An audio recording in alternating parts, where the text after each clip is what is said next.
Welcome back to the Polity. If you're just joining us, trust me, you've not missed too much. But now we've got into the segment where we get to bring our guest on the program for this week's, of course, weekend review. And today with me in the studio is Dr. Law Mefo, a media consultant and a lecturer. Welcome once again, Dr. Law. Thank you. Yes, sir. And now before we get into the nitty-gritty of today, I'd like to read one of the stories, of course, that has happened in the week.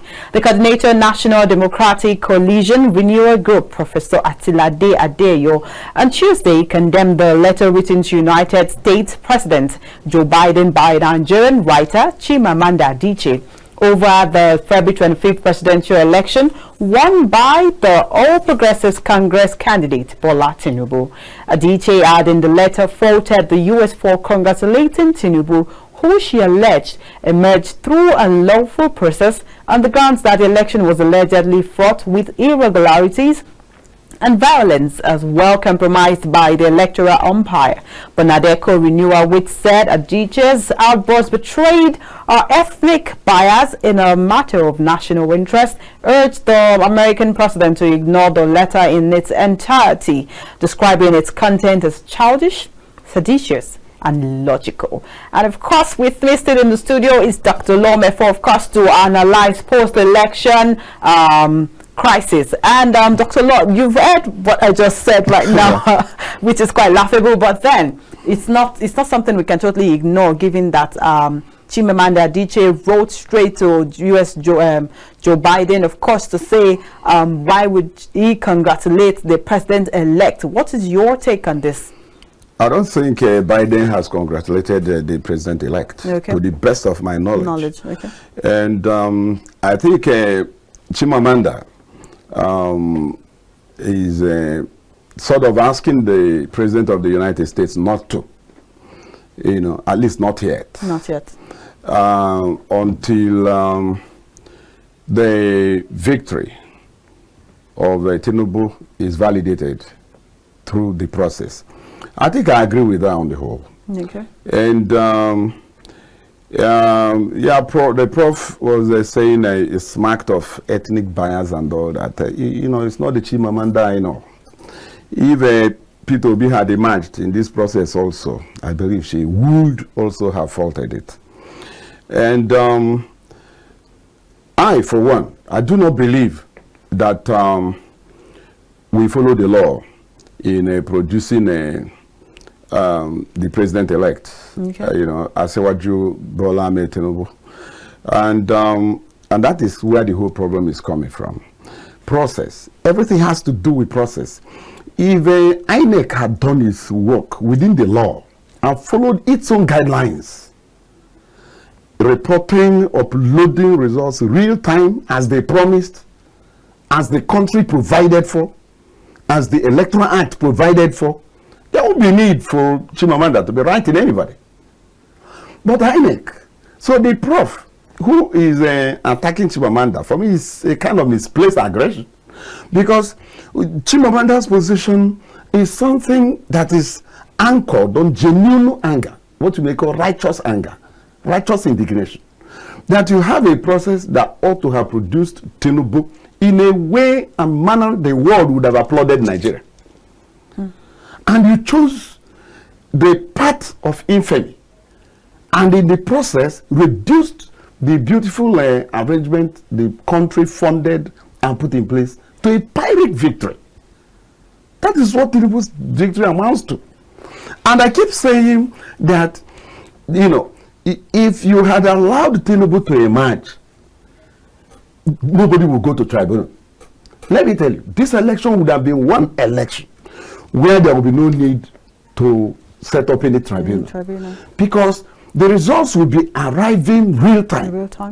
And the Electoral Act 2022 is also elaborately providing for actions that must be taken by the officers who are manning every stage of the election, collation and announcements and so on and so forth. The processes are there where there are contradictions between the result uploaded and the ones brought to you because of falsification. You cancel. Very simple. You don't need to wait for Supreme Court to do that. The Electoral Act provided for this. But you know, she actually outrightly came out straight in one of our TV interviews to say the election was not free and fair, or can't be considered as free and fair. What's your own But it's true. The election wasn't free and fair. Do you understand that? No. It wasn't free and fair. You know, look at what happened in, let me isolate a few instances. Okay. Look at what happened in a place like Lagos. Happened in a place like Rivers. You would see clear ethnic profiling. Igbos, particularly in Lagos, were told not to vote. Is that free and fair election? It can't be. You came out openly, MC Olomo and others, telling Igbos, calling them out, profiling them, telling them to either vote for APC or you don't come out. Otherwise, there will be consequences. And there were consequences. We saw where they destroyed the ballot papers, where people were beaten up, flogged.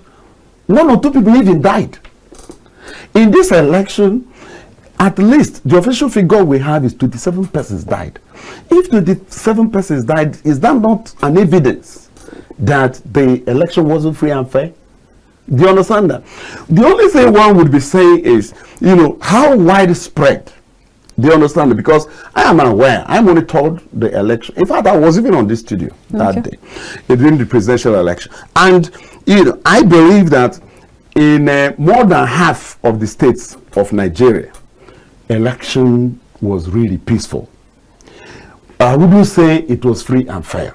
Do you understand that? Because since you didn't allow real-time collation, uploading, front loading of the results, for us to monitor the process and follow with you what you are doing.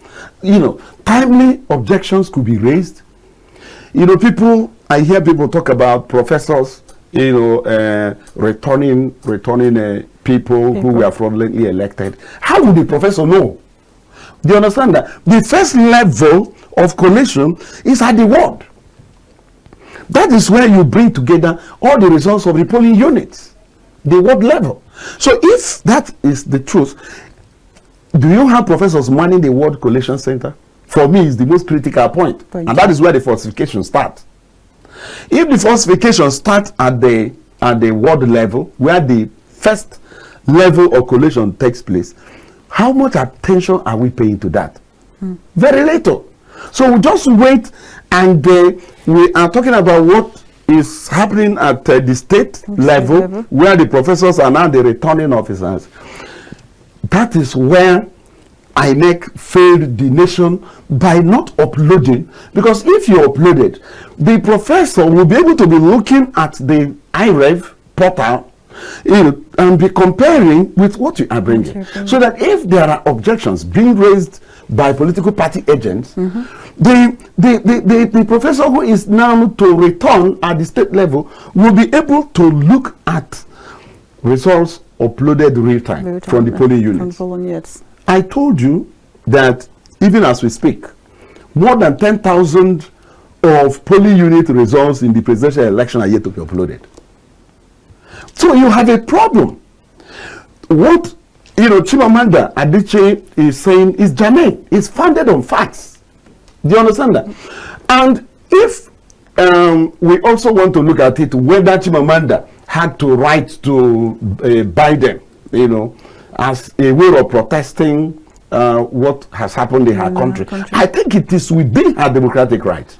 Yes, Nigeria has people who are bigger than her. Someone like Wole Soyinka, if he believes in what happened, he should write to Biden. I like the fact that you mentioned Wole Soyinka, because of course these are parallel things that have happened over the week. We've seen Wole Soyinka coming out to say, oh, you want Mr. Peter Obi of the Labour Party to be weary of the obedience. And then we have Chimamanda beside, writing straight to the US president. So how do you think this will take a toll on the polity generally, given... Well, you see, I also do not agree with Wole Soyinka. Do you know why? For me, this is a brand new Wole Soyinka. It's not the Wole Soyinka we used to know. Look, let me tell you a bit about Wole Soyinka. As far back as 1964-65, Wole Soyinka invaded a radio station and forced the announcer to announce that election was rigged in the Western Nigeria. Wole Soyinka. Do you understand that? This is just one incident. It's a rare demonstration of a courage, because what he did is actually treason.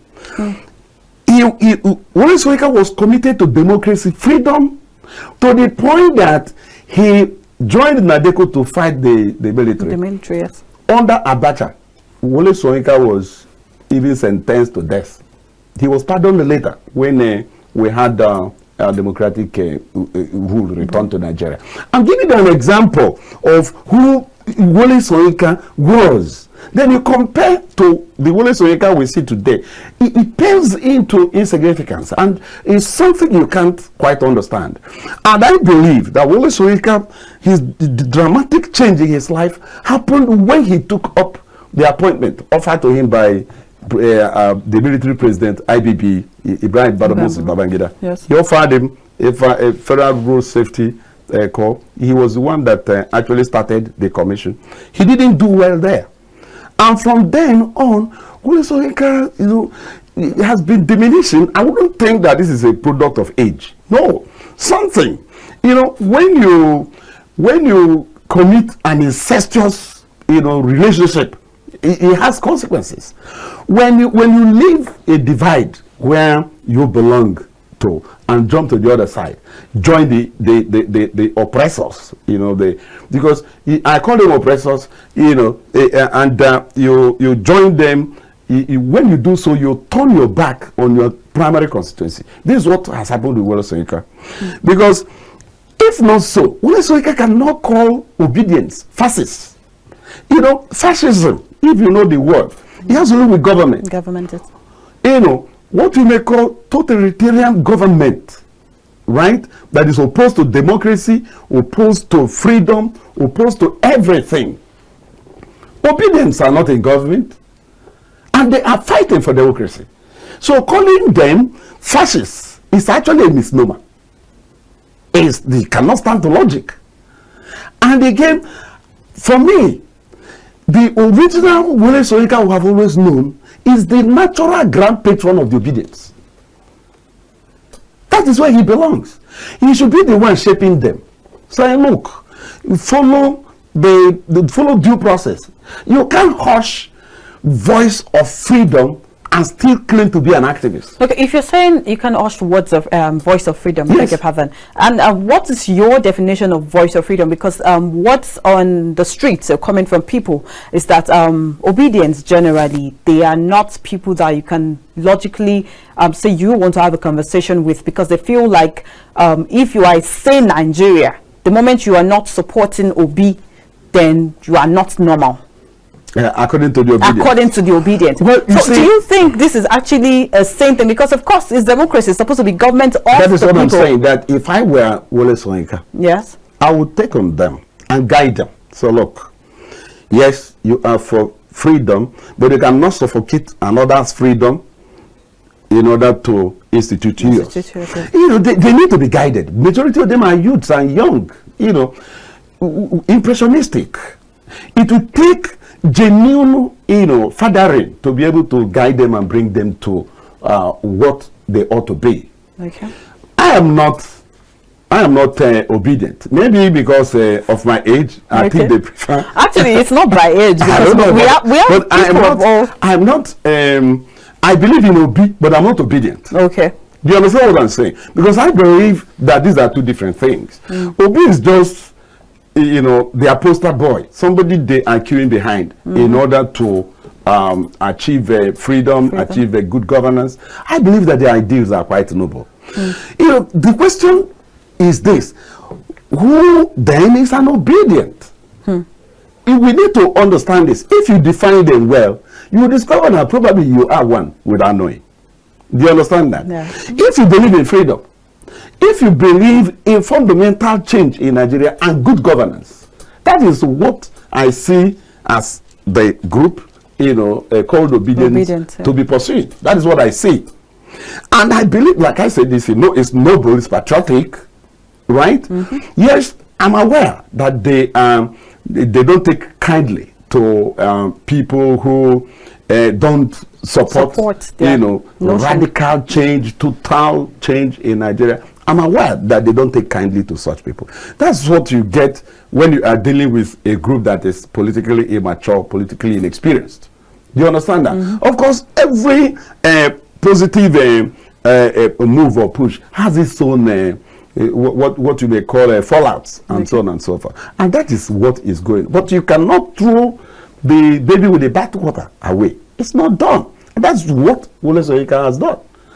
If he said he advised Peter Obi to be wary of the obedience, it's like asking Peter Obi to abandon his presidential ambition, because that's his backbone.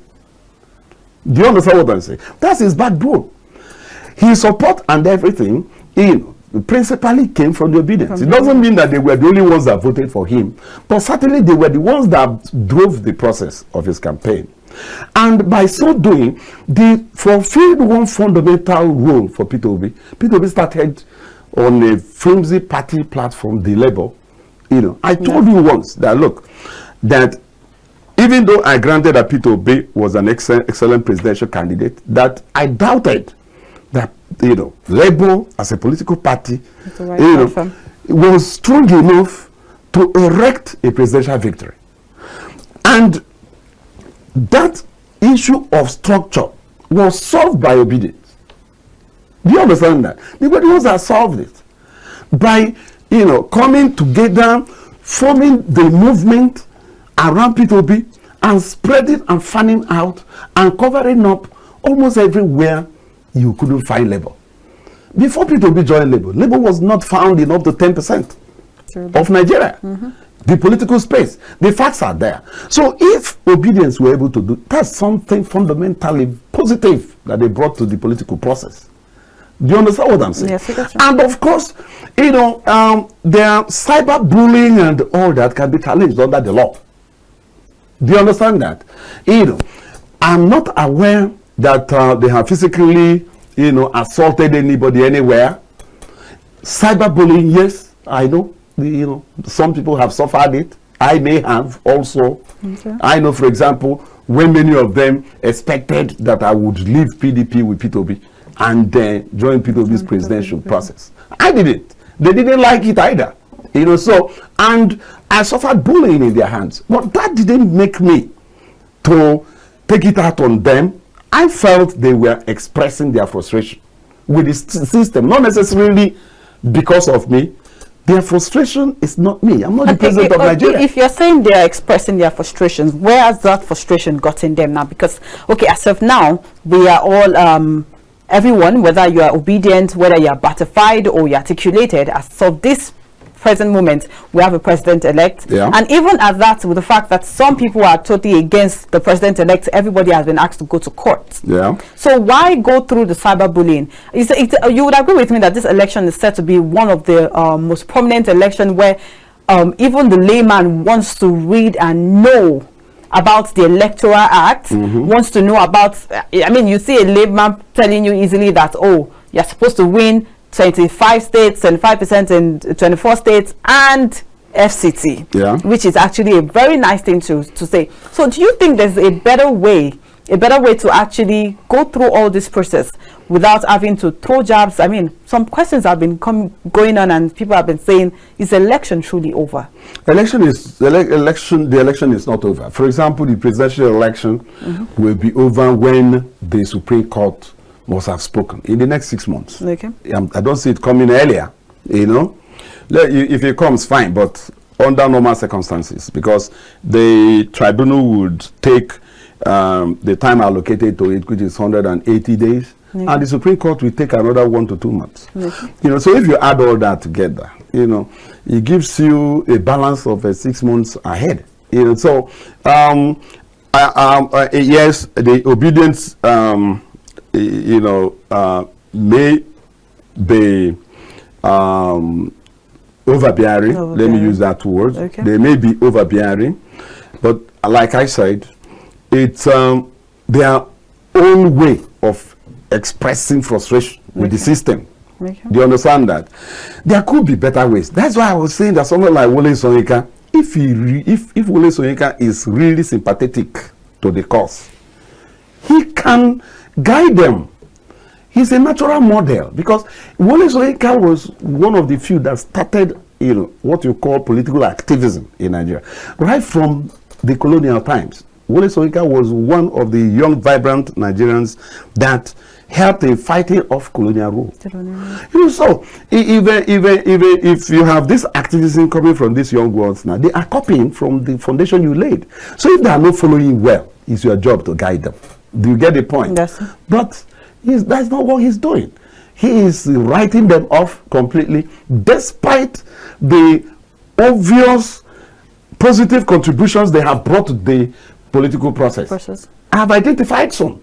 Do you understand that? Like what they did, in cushioning P2B's presidential campaign, do you understand that? Yes. Providing structure where there was none, and really driving the process to the point that P2B led in 12 states, equalizing both APC and PDP. Yes. That is a measure of victory for the obedience. But you see, my candid advice to them is, if they want some of us to really join them, they need to fine-tune their ways. Do you understand that? And keep an open mind.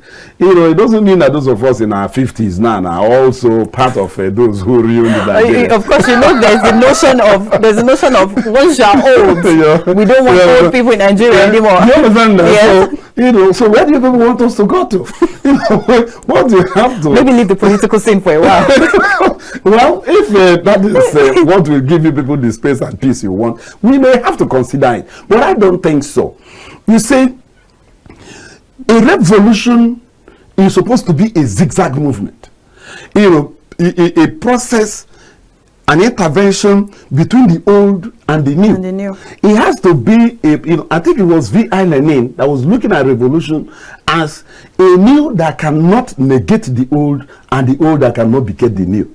That means there is an interaction that must exist between the old and the new. But you think the old will actually allow that synergy? Nobody gives you power, you take it. That is the point I'm making. But that is what Bola Ahmed Tinubu of the All Progressive Congress has said. And of course, he has won the said election. Yes. If you say power is not given, he's taking. He understands the process. Yeah. Okay. He does. But Tinubu for 20 years plus was planning for this 2022 election, planting people here and there in all the arms of government, including the judiciary. If you go and read the history of why the president of Court of Appeal, Salami, was removed at a point, it had to do with Order Jonathan. So I keep saying the guy is an enigma. He's been planning and plotting this. He knows that power will have to be taken. Tinubu never was under any illusion that he would win through the ballot directly. He knew he had to win through people who would control the ballot. Do you understand? That's why he had to go through the APC governors, 22 of them. A majority worked for him. That is politics at its peak. Do you understand that? And where he is not strong, he tried to even disrupt the process. Where the opponents are strong, he would do anything he can to ensure that you don't maximize your strength in those places. That is politics. When a gladiator like him is able to convince the incumbent president to back him, do you know what that means? Because backing him, is an express positioning. Do you understand that? And body language that INEC would read and comply with. So even without Buhari saying deliver Tinubu, the fact that the president is disposed to the Tinubu presidency, do you understand what I'm saying? And looking the other way, INEC can be compromised in the process. And we saw, collusion, official collusion. There are three institutions that would yield up what we call free and fair election. Number one is the president, not the presidency.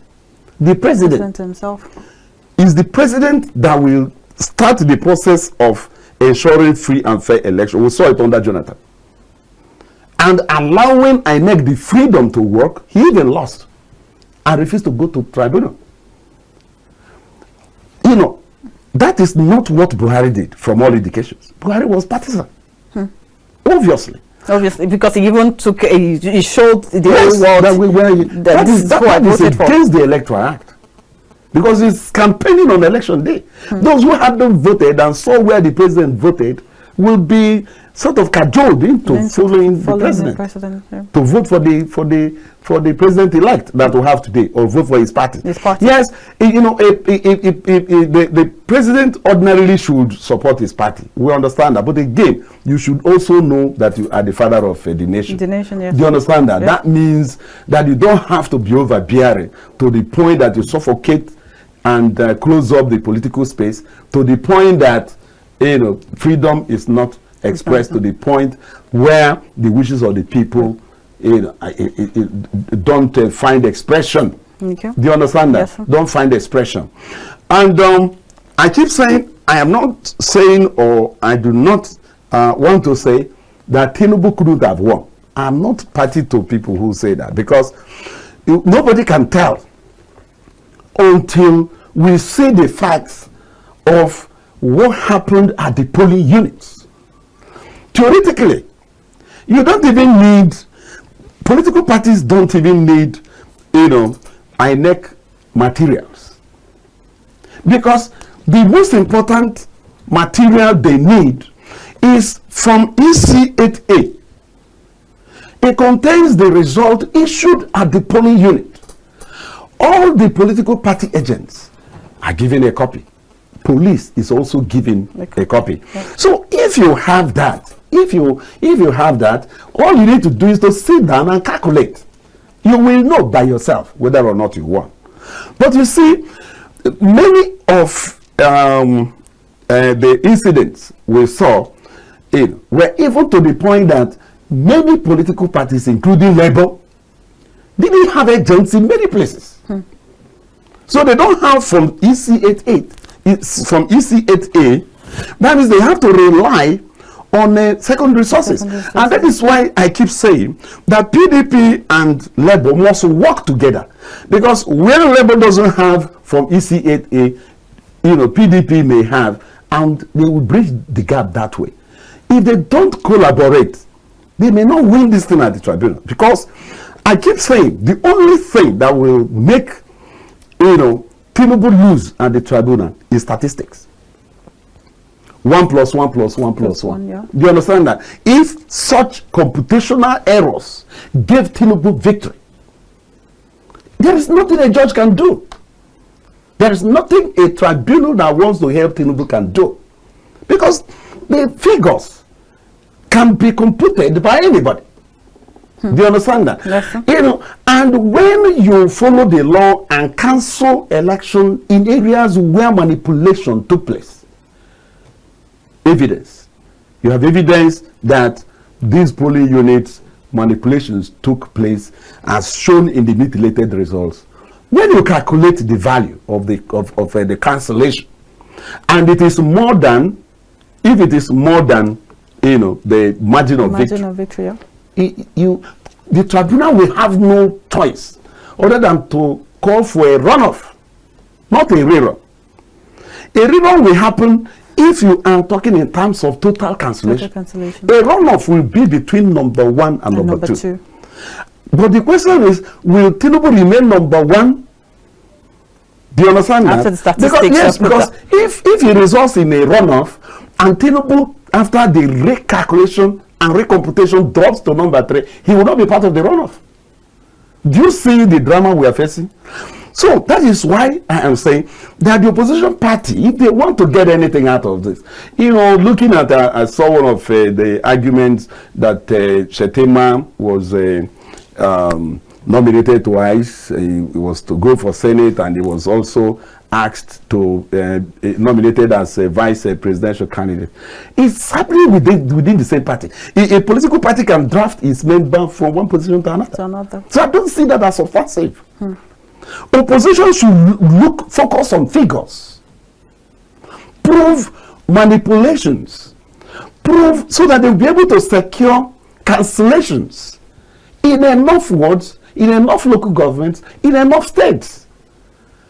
That is the only way you'll be able to topple the 2-point-something million, I think it's about 2.8 million, 2.8 million. that Tinubu is leading with. That's the margin of victory. Okay. You know, the difference between him and Atiku, right? So for you need to topple that figure. And if you don't topple it, and you are looking at technicalities of somebody like Shetima, you know, leaving a Senate to go for, I would be shocked if the presidential election cancellation would be based on such. It's not substantive. It's not. Personally, I will be personally shocked that it will be based on that.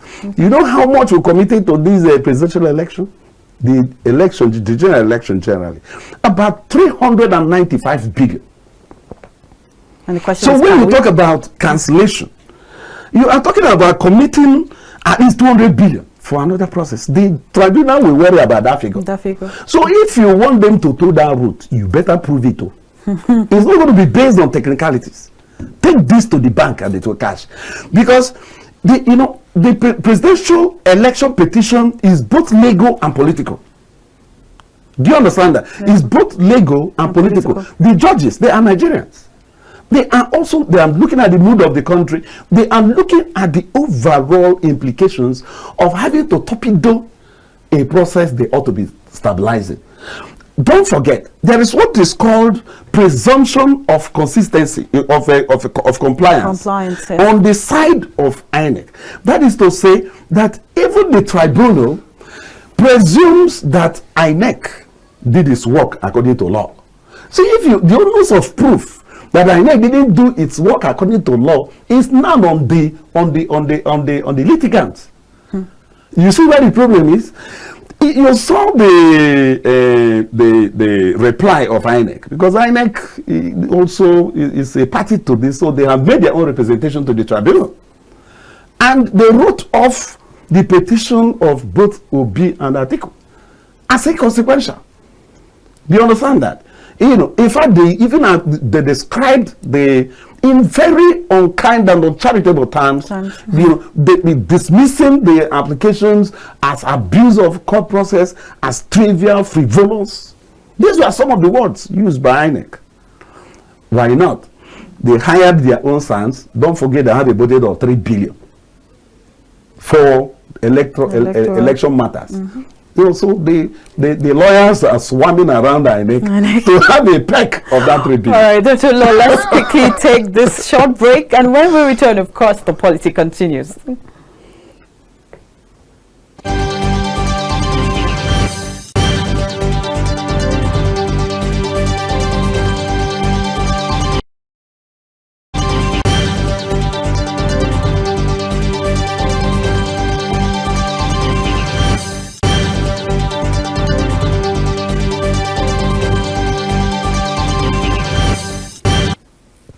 Welcome back. If you're just joining us, this is the Polity, and of course, before we went on a short break, we had Dr. Law, and he's still in the studio with us, and we were discussing post-election crisis. And now we move on to the next story, of course, post-election. 16 House of Assembly candidates of the People's Democratic Party in Ogun State have filed petitions before the Elections Petitions Tribunal in Isabo, Abeokuta, the Ogun State capital. Well, that's against the All Progressives Congress candidate. The APC candidates were declared winners by the Independent National Electoral Commission in the March 18 governorship and House of Assembly elections held in the state. The petitioners claimed several infractions occurred during the elections, such as disruption of polling units, violence, snatching of ballot boxes, and others. The aggrieved politicians were candidates of the PDP for Abeokuta North, Abeokuta South 2, Ado Ota 1 and 2, Ewekoro Ifo 2, Imeko Ifo Ijebu Ode Ijebu North 2, Sagamo 2, Obafemi Owode and Odeda Ipokia Yewa 1 and 2, Yewa South. Represented by their counsel, Dr. Hassan Balogun. The petitioners joined the Independent National Electoral Commission, the All Progressives Congress, and the respective elective APC candidates as respondents. And this brings to my question, Dr.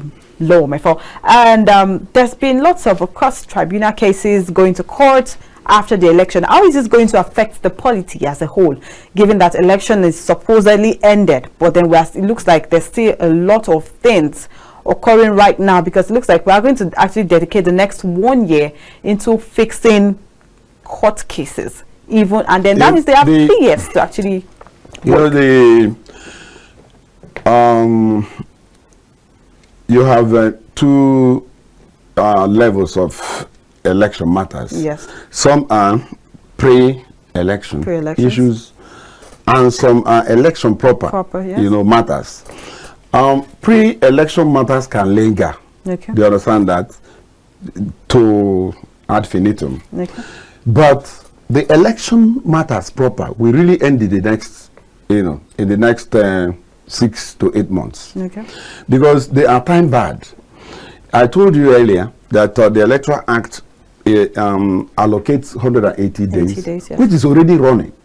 We have spent 20 to 30 days out of that already. Mm-hmm. A balance of about 120 days left. And after that, the appeal will take over. For governorship elections, right, they end in a Supreme Court. That means when they are done, their matter will still have to go on appeal up to Supreme Court. The tribunal for presidential petitions is actually, it starts at appeal itself. Is the appeal court that constitutes the panel for presidential election petitions. But for pre-election matters, they can come from anywhere, high courts and so on and so forth, and then proceed to Supreme Court if the losers do not agree.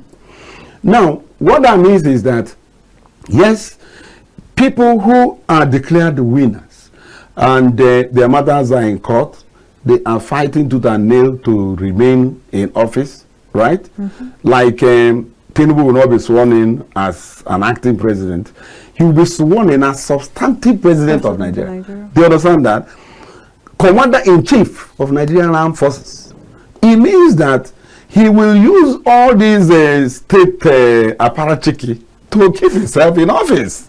That is why I keep talking about statistics. You better go and work on the figures. That is the truth. Because he will be there. That is our law.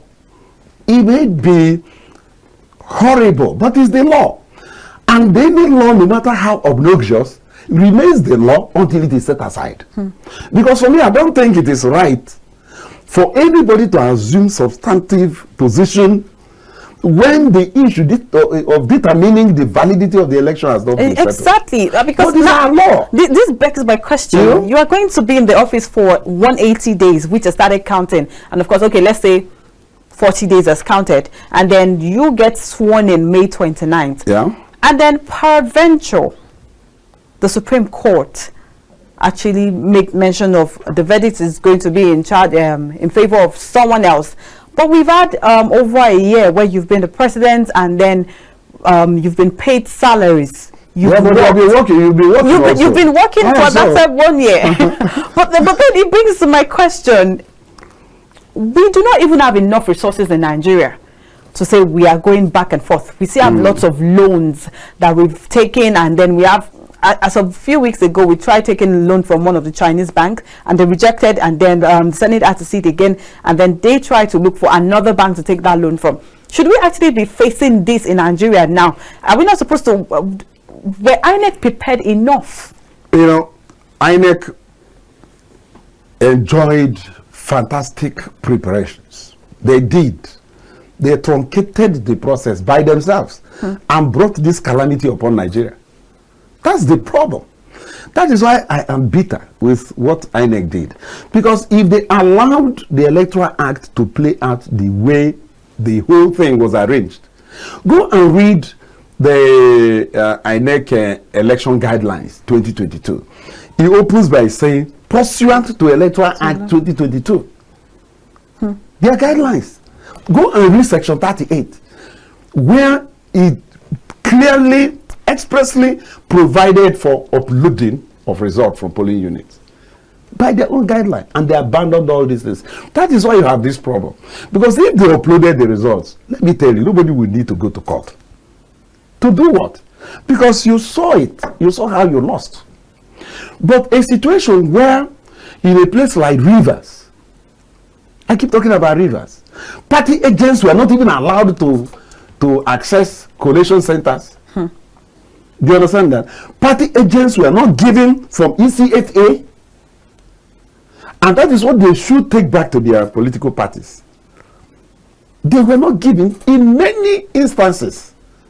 So how do you go about that kind of a thing? And that is why such political parties are talking about the result that you have on the IREV. So for me, any polling unit where the result was not uploaded stands cancelled. And I think this is even the provision of the Electoral Act. Because the Electoral Act, I keep talking about Section 64, subsection 4. Subsection 5 and 6 also state that where there is, where there is a disparity in the result captured, as per the one that was uploaded in advance and the one that is not physically brought, to the collation officer, you cancel. Who's there is disparity? So if you failed to upload from polling unit and you took the result to somewhere else to upload, such result is already tainted by the process. Even if it is the authentic result, it should be rejected. Because the fidelity cannot be guaranteed. I listened to Wike the other day as a serving governor. He said that in some instances he saw the police with the original results. Governor Wike said so, not me. Wike in his state said he saw police, Nigeria police, with original results. How did they get that? That is institutional collusion. Do you see where the problem is? And the Electoral Act took care of all this by insisting that the uploaded result must be compared with the physical result. They must be in tandem. They must be exactly the same. Because that is what the Electoral Act says, Section 64, subsection 4. Okay. You say you should verify and confirm that the figures are the same before you now collate and announce. It makes a condition precedent. It makes it not only obligatory but also mandatory. But INEC abandoned all this and now resorted to what obtained under Electoral Act 2010 that was abrogated, repealed by the Electoral Act 2022. That's the problem we are facing here. If INEC had allowed the process to play out, there won't be all this kind of rancor. And you have instances where returning officers violated the extant law. Ogun State, for example, the value of the votes in cancelled areas, the value was greater than the margin of win, and they still went on ahead and announced the winner. Do you understand that? In Adamawa is the same condition, but they followed the law, and they didn't announce any winner on the supplementary election that will take place tomorrow. That is what would have happened in a place like Ogun. And that is also the argument of Atiku. Atiku said, you can't, since the cancelled areas, even by yourself, the values show that the margin of win is less. Do you understand that? And the Electoral Act expressly provides and says that you cancel and do fresh elections in those affected areas. The simple logic is this: it's assumed that Nigerians in those cancelled areas, right? They decide to, theoretically, all of them vote for, the person that came second, and the person will become first. Come first, yes. Do you understand that? So when you cancel, it remains cancelled and irrelevant if the number is not significant, and the value or the level of significance is determined by comparing it with the margin of win. Yes. If the margin of win is higher, there will be no need to conduct fresh election in those areas.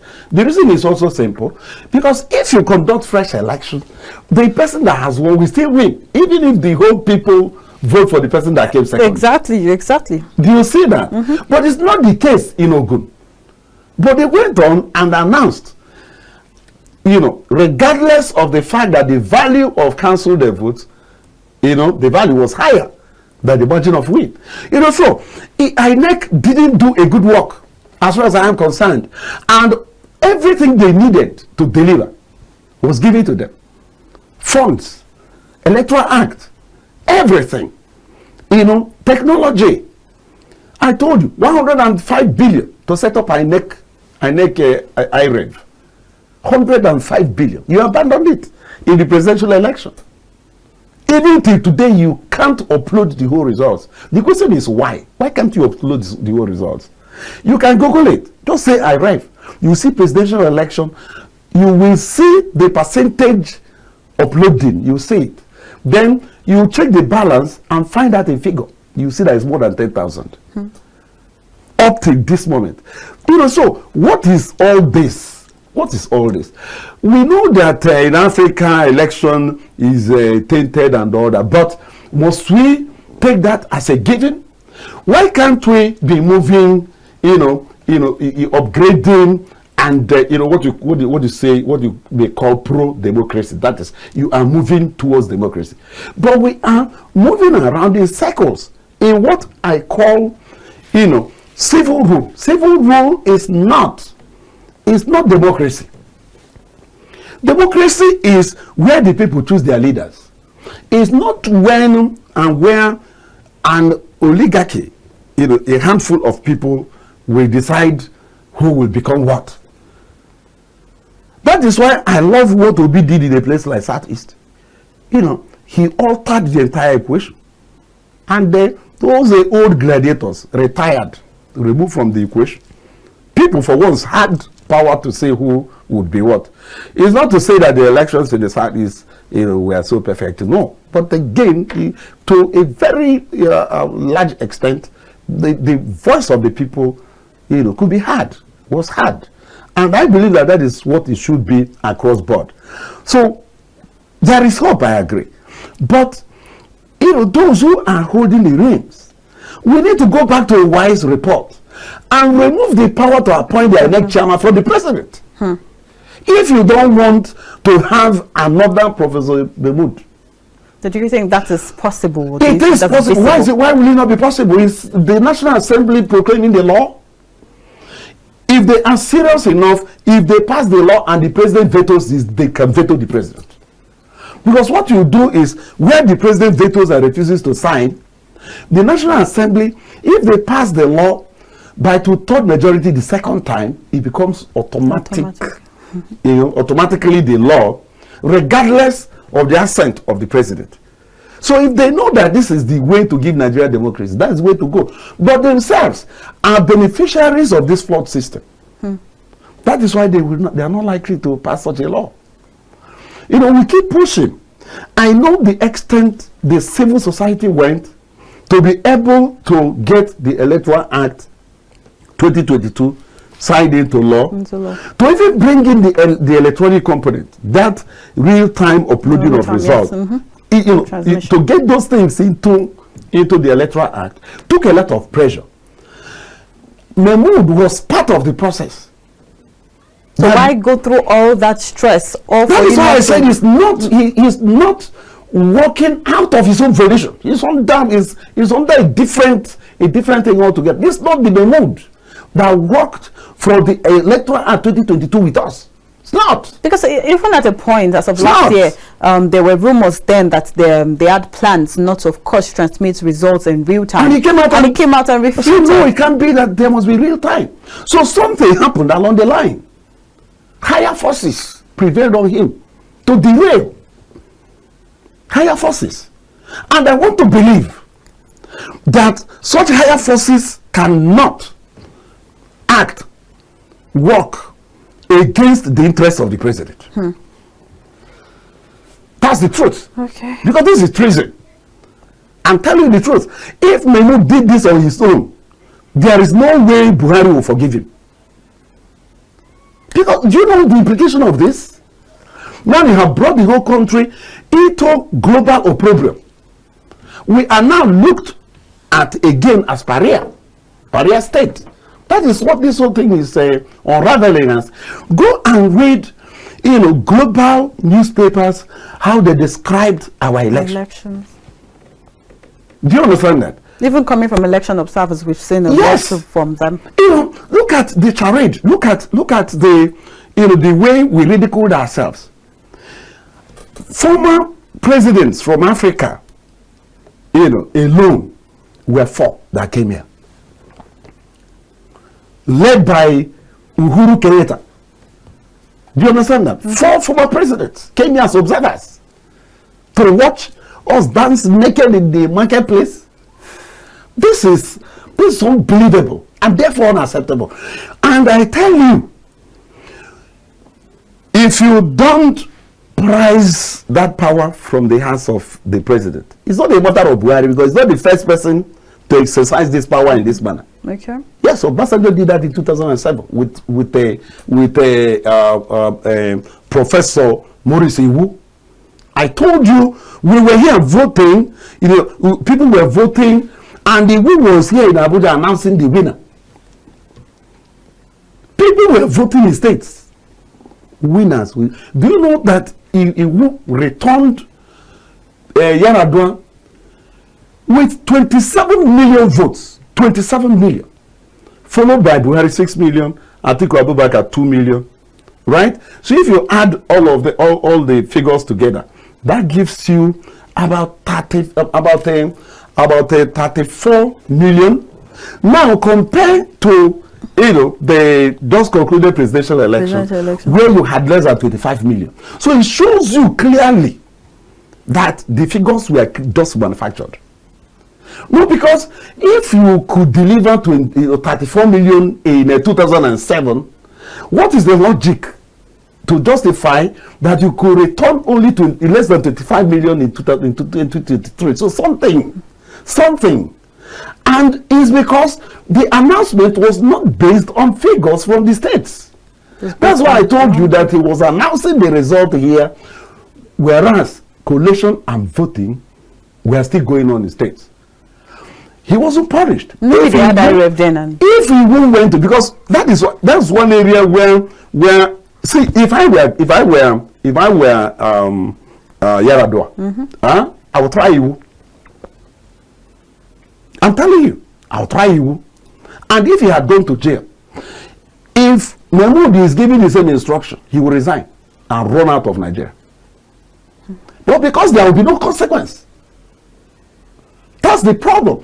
Once you don't have consequences for this level of treason in the country, nothing will change. So how do you, moving forward now, how do you think this is going to affect the elections coming up tomorrow? Is there going to be any difference, or basically, because we've seen what happened in the governorship election, there was a lot of voter apathy, of course, because of what happened with the presidential election, there was low turnout. So now, what are your expectations generally for tomorrow? Not much. I don't see much happening. There will even be greater apathy. Nigerians are simply disappointed. They just want, it's like a nightmare. They are in a hurry to put it behind. Go on and conclude whatever you announce what you want. That will be the attitude. So only very few hardcore party supporters will come out. That's what will happen.